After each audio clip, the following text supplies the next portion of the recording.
چیرۆکە مەمۆ یا باوەڕنامە مرنێ خەلەکە شازدەهان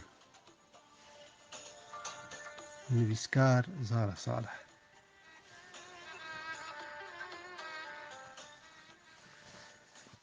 دیا مەمۆ ڕەوشەنێ دەست بگرێ کرد دەماک و باسا پەلکا کوڕێوێ کامۆیا مرنێ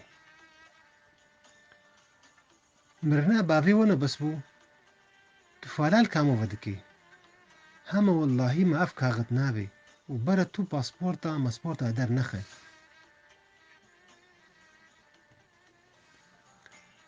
مەمۆ چیرۆکش دیا خوارە زەلال کرد و ژێرە گوت گۆ ئەف کاغت تەنێ ji بۆ پێ پاسپۆرتا کامۆ درێژ بکەن هێدی هێدی تا گۆ بەرکەت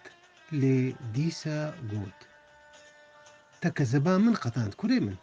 جارێ باسا مرنێ نەکن مەمۆ پەیرە چوو جەم هەڤالێکی خوا بەریا گۆ ریا خوا بمالا خالێ خۆ بخە li gor şîreta diya wî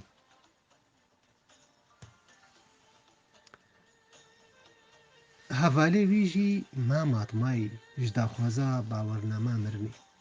û got ka wê yê muxtar çilo wê kaxetê bidê wan û peyra jî divê dixtorek yan ji nexweşxanê muhrekê lêxe ku ne hesan e xalê Memo jî wilo jêre got lê pêşî bala wî çû ser peydekirina yekî muxtar ku xwe bidê ber wî karî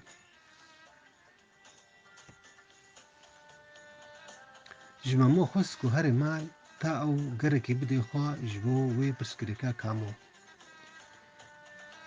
ji xwe li Libnanê Kamo êdî bêtir bihêvî bû piştî ku Memo jêra nûçeyên dawî gotin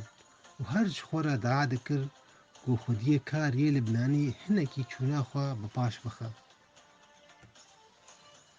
êvarî xalê Memo hate cem wan û bi dilekî melûl got ku kesek nedît ji ber ku muxtar newêrin vê kaxetê dagirin û muhra xwe lêxin lê dîsa jî hêvî qut nekir û got ku dostekî wî heye muxtarekî li tara ereban nas dike ku bi perên gelek belkî ji wan re çêbike ji bilî wê jî gote xwişka xwe rewşenê û xwarziyê xwe jî ku tiştekî 100% tin e û dibe ku şoxulê Kamo çê nebe Memo xalê xwe re derkete derve ta goskak li xwe bada vegeriya mal û ji derî ji kel li pey xwe girt ku hişt gurmenî bi taxê bikeve ji giraniya wî deriyê hesinê ku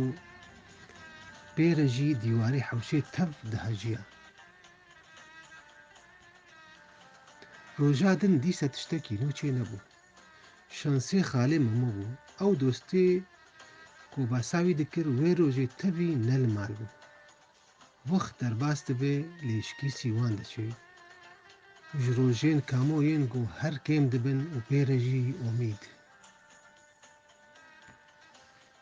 li Beyrûdê Kamo êdî nema ziravê wî hebû ku telefona Memo jî bike tevlû ku her tim bala wî li cem wan bû lê her ji xwe re digot eger tiştekî nû û xêr hebe helbet wê Memo ji ber xwe telefona min bike hema ez ê li benda wî bim Qeys Sewda min e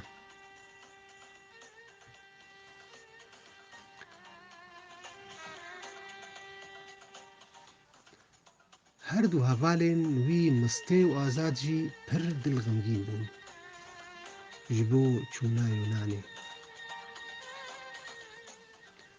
ew ji aliyê xwe ve hazir bûn ji ber pasportên wan bi wan re bûn û çûna wan misoger bû wan gelekî divan ku Kamo jî hevrê be bi wan re li ser riya Yûnanê